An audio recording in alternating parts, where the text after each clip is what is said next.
Hi hello ನಮಸ್ತೆ, ಎಲ್ಲ ಹೇಗಿದ್ದೀರಾ? ನಾನು ನಿಮ್ಮ ಪ್ರೀತಿಯ ಗಿರೀಶ್. ನಿಮ್ಮ ಜೊತೆ ನನ್ನ ಕತೆಗೆ ಮತ್ತೊಮ್ಮೆ ನಿಮಗೆಲ್ಲರಿಗೂ ಸ್ವಾಗತ. ಇವತ್ತು ನಾನು ಹೊಸ ಕತೆ ಜೊತೆ ಬಂದಿದ್ದೀನಿ. ಒಂದಾನೊಂದು ಕಾಲದಲ್ಲಿ ಒಂದು ಊರಿರುತ್ತೆ. ಅಲ್ಲಿ ಒಂದು ಜನಗಳು ವಾಸ ಮಾಡ್ತಾ ಇರ್ತಾರೆ. ಅದ್ರ ಜೊತೆಯಲ್ಲಿ ಒಂದು ಕುಟುಂಬದಲ್ಲಿ ಅಪ್ಪ ಅಮ್ಮ ಇಬ್ಬರು ಮಕ್ಕಳು ಇರ್ತಾರೆ. ಅಪ್ಪ ಅಮ್ಮ ಆ ಮಕ್ಕಳು ಚಿಕ್ಕ ವಯಸ್ಸಲ್ಲೇ ತೀರೋಗ್ಬಿಡ್ತಾರೆ. ಆ ಮಕ್ಕಳ ಹೆಸರು ಬಂದು ಶ್ಯಾಮ ಭಾಮ ಅಂತ ಹೇಳಿ. ತೀರೋದ್ಮೇಲೆ ಆ ಊರಿನ ಜನಗಳು ಅವ್ರನ್ನ ನೆಗ್ಲೆಕ್ಟ್ ಮಾಡೋಕ್ಕೆ ಸ್ಟಾರ್ಟ್ ಮಾಡ್ತಾರೆ. ಅವರು ಊಟಕ್ಕೋಸ್ಕರ ಎಲ್ಲ ಕಡೆ ಕೆಲಸ ಹುಡುಕ್ತಾರೆ, ಭಿಕ್ಷೆ ಬಿಡ್ತಾರೆ, ಯಾರೂ ಅವ್ರಿಗೆ ಹೆಲ್ಪ್ ಮಾಡೋದಿಲ್ಲ. ಅವ್ರ ಮೈಂಡಿಗೆ ಒಂದು ಯೋಚನೆ ಬರುತ್ತೆ, ನಾವು ಕಳ್ತನ ಯಾಕೆ ಮಾಡಬಾರ್ದು, ಯಾಕೆಂದರೆ ಈ ಜನಗಳು ಸರಿ ಇಲ್ಲ, ನಾವು ಒಳ್ಳೆ ರೀತಿ ಹೇಳಿದ್ರೆ ಅವರು ನಮಗೆ ಏನು ಸಪೋರ್ಟ್ ಮಾಡಲ್ಲ ಅಂತ ಕಳ್ತನ ಮಾಡೋಕ್ಕೆ ಸ್ಟಾರ್ಟ್ ಮಾಡ್ತಾರೆ.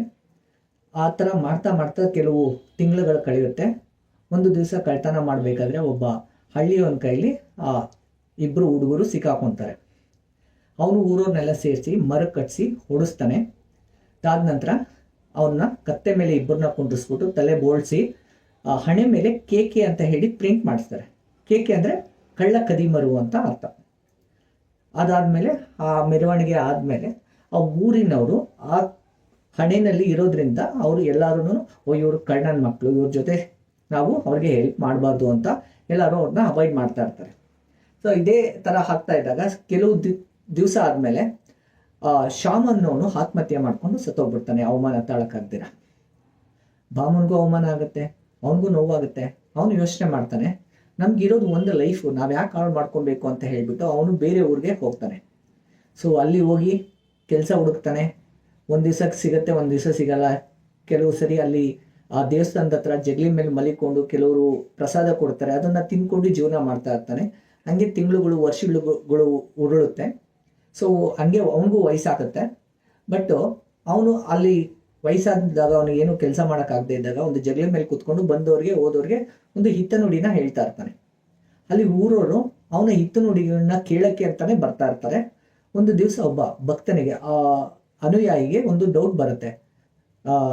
ಸ್ವಾಮಿಗಳೇ, ನಿಮ್ಮ ಹಣೆ ಮೇಲೆ ಕೇಕೆ ಅಂತ ಬರ್ದಿದಾರಲ್ಲ, ಏನದು ಅಂತ ಕೇಳ್ತಾನೆ. ಅವಾಗ ಅವರು ಭಾಮ ಅನ್ನೋರು ಏನು ಮಾತಾಡಲ್ಲ, ಸೈಲೆಂಟ್ ವಹಿಸ್ಬಿಡ್ತಾರೆ.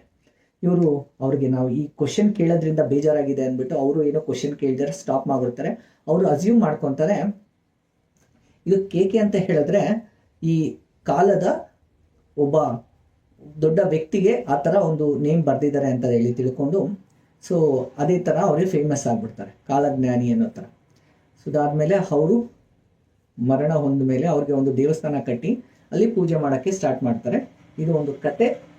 ನಾವು ನಮ್ಮ ಜೀವನದಲ್ಲಿ ಎಷ್ಟೇ ಕಷ್ಟ ನೋವು ಬಂದರೂ ಕೂಡ ಅದಕ್ಕೆ ಒಂದು ದಾರಿ ಅಂತ ಇರುತ್ತೆ, ಅದನ್ನು ನಾವು ಕಂಡ್ಕೊಳ್ಬೇಕು. ಒಂದು ಜೀವನ ಒಂದೇ ಸರಿ ಬರುತ್ತೆ ನಮ್ಮ ಲೈಫಲ್ಲಿ. ಹಾಗಾಗಿ ಅದನ್ನು ನಾವು ಹಾಳು ಮಾಡ್ಕೊಂಡಿರ ಒಳ್ಳೆ ರೀತಿಯಲ್ಲಿ ಅದನ್ನು ನಾವು ಚೇಂಜ್ ಮಾಡಿಕೊಂಡು ಒಳ್ಳೆ ಟೈಮ್ ಬರೋ ತನಕ ತಾಳ್ಮೆಯಿಂದ ಕಾಯ್ದು ಮುಂದೆ ಹೋಗೋದಕ್ಕೆ ಇದೊಂದು ನೀತಿ ಪಾಠ ಆಗಿದೆ.